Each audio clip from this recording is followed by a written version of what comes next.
Celtics fans, welcome into Celtics Today. I am Will Scott. We got some rumors to discuss on today's show. We're also going to spend some time breaking down last night's win over the Chicago Bulls. But first, if you haven't already, go down and subscribe. We're trying to get to 14,000 subscribers. Nick's now host, Marshall Green's been giving me a hard time because we haven't gotten to 14K yet. Let's get there by the end of the day. Shut him up. YouTube.com/CelticsTV. That is the sub link. Would appreciate you supporting the channel. If you are a fan of the C's, you've certainly come to the right place because we're always breaking down Celtics news and rumors. And I think we all saw an interesting tweet over the weekend that we'll get into here in a second. But Jayson Tatum appears to want his old teammate, Kemba Walker, back in Boston. Walker last week was let go by the Dallas Mavericks after a short stint with them. We saw a couple players around the league waived or let go because of their contracts being guaranteed. Obviously, Noah Vonleh was sent to San Antonio. Tim McMahon tweeted this out.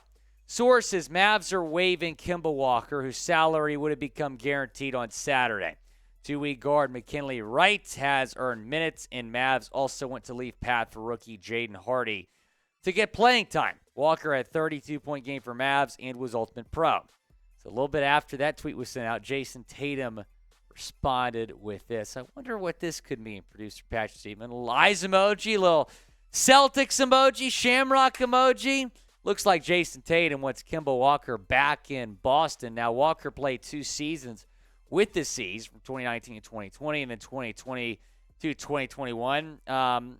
He was a solid player. I think we all had pretty high expectations for him. Maybe didn't meet those expectations. But here's what he did in 2 seasons in Boston. Now, he was kind of out of his prime, coming out of his prime, 19.9 points per game, 4.8 assists per game, 3.9 rebounds per game, and shot 42% from the floor in 99 games with Boston across 2 seasons. So there were some injury issues there, obviously, as well. Now, do you want to sign Kemba Walker? S for sign, P for pass, down in the comment section. Do you want to bring Kemba back to Boston? It is the pinned comment on today's video. So when ad break comes, go down, let me know. Do you want to bring Kemba back to Beantown? Here's what I would say.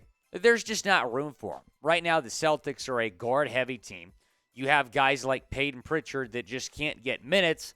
So if there's an injury or something, maybe. But right now, it just does not make sense to sign Kemba Walker. Taking a look at the Celtics guards, you got Marcus Smart, Jaylen Brown, Brogdon, White, and Pritchard. Your 3-point guards are Smart, Brogdon, and Pritch. And so Pritchard had a pretty big role on this team last year, a team that made the NBA Finals. He was really good, still is really good, but after the trade of Malcolm Brogdon, Payton Pritchard just has not had as much production. So you already have him kind of buried right now in this rotation. So trading for Kemba, or not trading for Kemba, but signing Kemba, I just don't think makes a lot of sense. But depth is never a bad thing, right? I mean, you have the opportunity right now to probably go get a guy you're familiar with, a guy that is well-liked in that locker room, a guy that would probably be well-received again in that locker room. Probably get him for pretty cheap. He wouldn't play a huge role in the team, but if there was an injury that did happen down the road, which you never know, injuries do happen, depth is never a bad thing. So if they signed him, I would be excited. I wouldn't mind it because depth is always good to have. Money is always good to have in your pocket as well, and you can save money through Rocket Money at rocketmoney.com/NBA now. That's why I love using the app formerly called Truebill. Rocket Money is going to take care of your expenses, track your spending. They're also going to cancel unnecessary subscriptions. You might even have a subscription you're being double charged for. They will find that out for you. Go to rocketmoney.com/NBA now to cancel those subscriptions. Just press cancel. They will take care of the rest. Get rid of all useless subscriptions now with rocketmoney.com/NBA now. You can also find out if your spending for this month is higher than it was last month. I get on Rocket Money probably at least a couple times a week to see what my spending is looking like because I'm trying to save money. One of my New Year's resolutions is to save money, and I'm doing it through Rocket Money. rocketmoney.com/NBA now. The link is in the comments and the description of today's video. Going back to Kemba Walker here. So right now, he is a free agent after being waived by the Mavericks last week before his contract became guaranteed.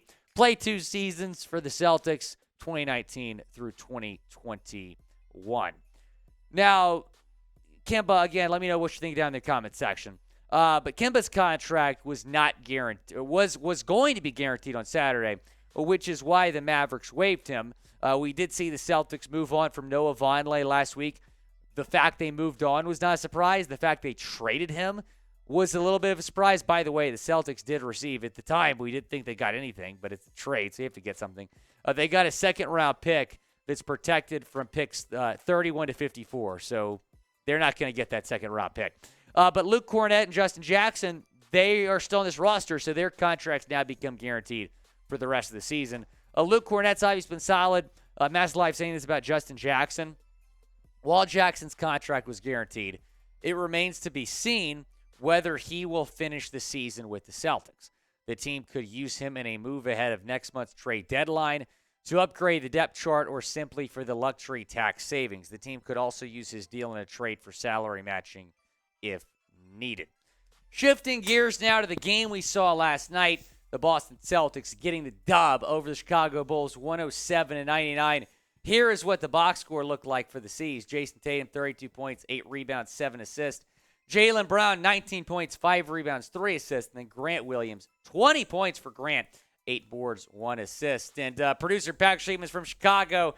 Big Bulls fan, so hold that L, producer Patrick Siepman. Take that. I know. Will's been talking smack all day about this game. Yes, I was fired up. Well, you know, I could not have handled your smack talk all day had the Bulls won. So grateful Celtics won, especially after that first meeting with y'all. We did get you the first time in Chicago. So had to get the win last night. But what stood out to you from the Bulls side of things last night? I mean, the biggest takeaway was DeMar leaving early. I mean, DeMar left. He got hurt, right? Yeah. He got hurt in the second quarter, so him not being there. But then also, I mean, Jayson Tatum, when he gets it going like he did last night, Celtics are tough to beat, especially when you're getting 20 points and 8 rebounds from Grant Williams, probably your 4th best player on the team. Celtics are a tough team to beat. They got a lot of dudes that can come at you. Jayson Tatum is the MVP, and that would have been a big win for Chicago last night. That would have gotten them to 1 game under 500. It's true. They would have been very much in the mix, but a lot of people are believing, producer Patrick Siepman, the Bulls will be sellers at the deadline. I asked you earlier, who would make sense for the Celtics to trade for, and you're talking about Chicago.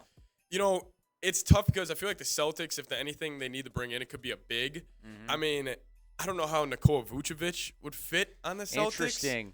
But I was kind of saying Caruso, a really good 3-and-D guy. 3-and-D guy. Obviously, we just showed the guards earlier on this roster, so he could be a really good depth piece. But I don't know. I mean, they're definitely going to be sellers. What about Patrick Williams? That's our baby, Will.